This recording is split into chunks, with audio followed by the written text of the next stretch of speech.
Bom dia, boa tarde, boa noite, torcedor e sócio do Clube de Regatas Vasco da Gama e Vasco da Gama SAF. Depois do que aconteceu no jogo entre o Vasco e o Flamengo, a situação ficou muito ruim. O ambiente começou a ficar desconfortável quando o Vasco, após um começo competitivo, caiu na real e, ao que parece, se lembrou do complexo de inferioridade que o persegue por muitos anos. Acabou levando um gol quando o adversário percebeu que o nosso time não era nenhum bicho-papão e não tinha ainda condição e tempo de estrada para impor respeito a seu adversário. Afinal, nosso rival já tinha superado a fase dolorida de soerguimento há alguns anos atrás, enquanto o Vasco mal havia dado seus primeiros passos. Sei que é duro ouvir isso, mas a realidade às vezes dói. Quem manda aceitar dirigentes pilantras durante tanto tempo? Todos que acompanham o Vasco, seja porque torcem realmente por ele, seja porque ganham a vida falando dele, seja porque querem desabafar suas frustrações, ou seja porque querem tumultuar mesmo, ficaram arrasados após a goleada sofrida. Talvez aqueles que gostam de criar assunto e adoram um clima para fofocar e tumultuar a vida do clube tenham gostado.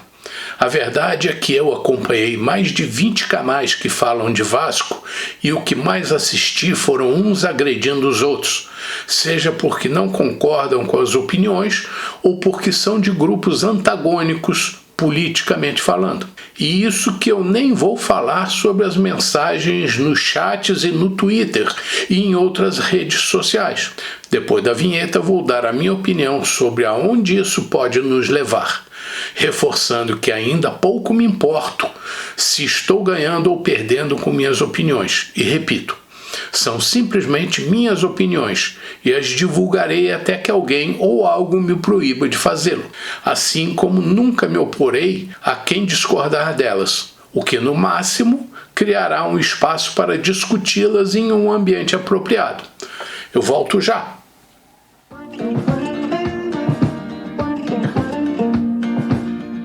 Felizmente ou infelizmente, as redes sociais oferecem hoje o caminho mais rápido para a pessoa expor suas posições.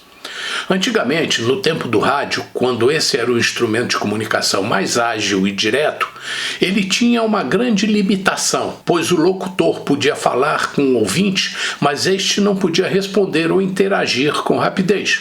Não havia um mecanismo de diálogo imediato com o ouvinte.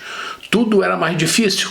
Poucas pessoas tinham acesso a dar sua opinião e, quando muito, alguns tentavam se relacionar pelo telefone, o que só podia ser feito um a um. Agora, com as redes, todo mundo fala o que quiser, com quem quiser e até em grupo. Isso amplia muito o universo, como se o universo já não fosse ele mesmo enorme, né? E oferece uma possibilidade muito grande para aqueles que querem dizer bobagens. Essa liberdade, além de oferecer a chance de qualquer pessoa dar sua opinião, abre um espaço inusitado para quem quer agredir e ofender opositores. E se isso acontece em segmentos como o político, imagine nos esportivos. E no futebol então, hein? Por isso, tudo fica mais complicado. Por um lado, não podemos renunciar à liberdade e cercear o direito de alguém de dizer alguma coisa, o que pode ir na contramão dos princípios democráticos que tanto defendemos. Por outro lado, quem é esse defensor desses princípios? Quem tem o poder de conceder a ele esse poder?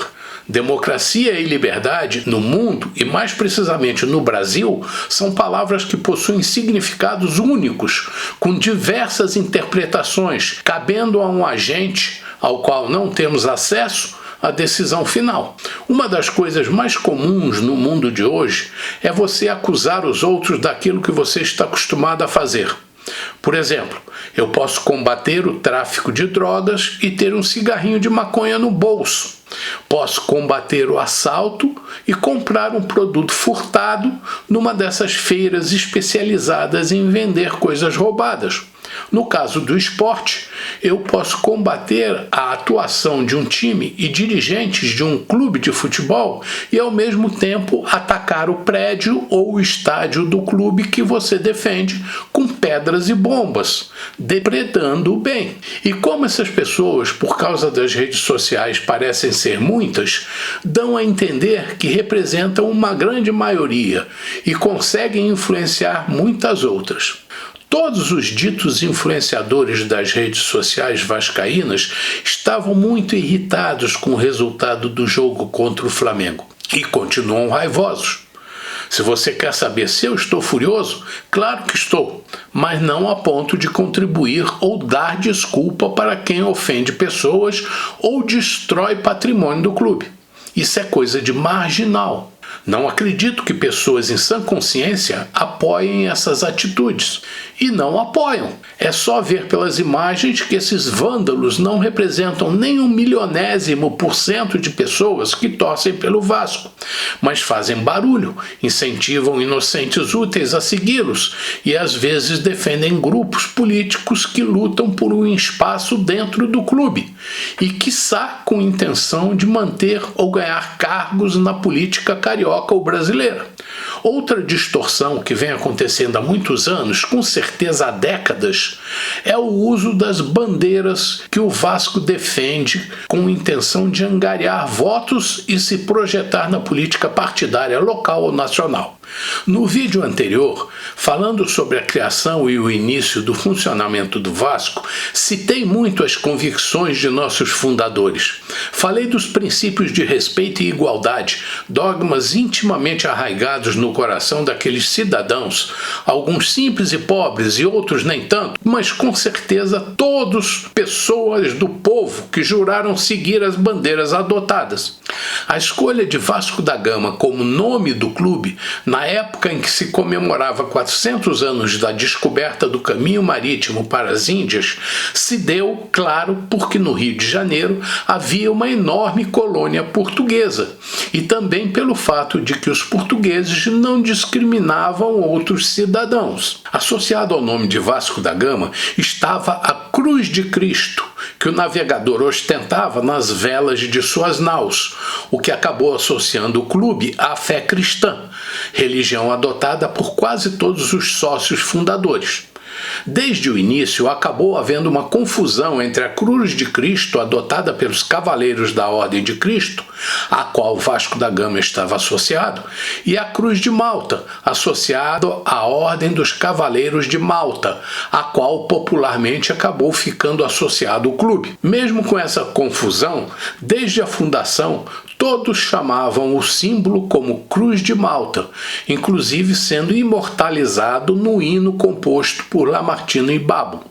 Só em 2010 essa cisma foi superada com a adoção de uma Cruz de Malta, onde era inserida uma Cruz de Cristo em relevo, ambas na cor vermelha. Se bem que, para fins de mercado consumidor, vários tipos de uniformes e camisetas usam os dois símbolos. Na realidade, o que sempre valeu, desde a fundação e até agora, é que o clube foi fundado seguindo um dogma religioso, a fé de Cristo, a fé na religião cristã. E aí começou minha tristeza, porque até então, naquela época, a defesa desses princípios poderia ser feita por qualquer um, sair da boca de qualquer pessoa, sem qualquer interesse político.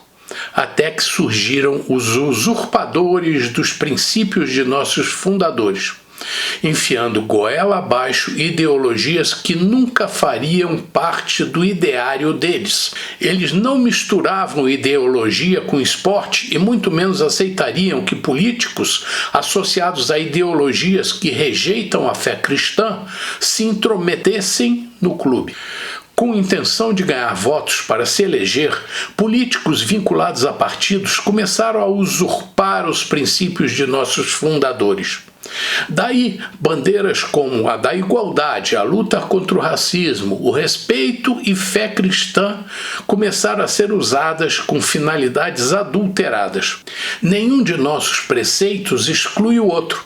Você pode lutar contra o racismo, qualquer que seja a cor de sua pele ou etnia. Se você quer lutar ou defender regras de igualdade social, pode fazê-lo independentemente de sua classe social. Respeitar seu semelhante só exige caráter, moral e ética. Seguir princípios cristãos depende de crer em Jesus Cristo. Não posso citar os nomes dos políticos envolvidos com o Vasco por temer represália, porque eles ainda estão aí, mas se enquadram em quase tudo o que falei, principalmente porque participam, defendem e aprovam organizações que apoiam bandeiras que nada têm a ver com os criadores do nosso Vasco. Infelizmente, poucos políticos merecem a carteirinha de sócio do Clube de Regatas Vasco da Gama de nossos fundadores. Continuo falando, não se deixem levar pelos enroladores. Cresceram muitos com as redes sociais. E são muitos mesmo.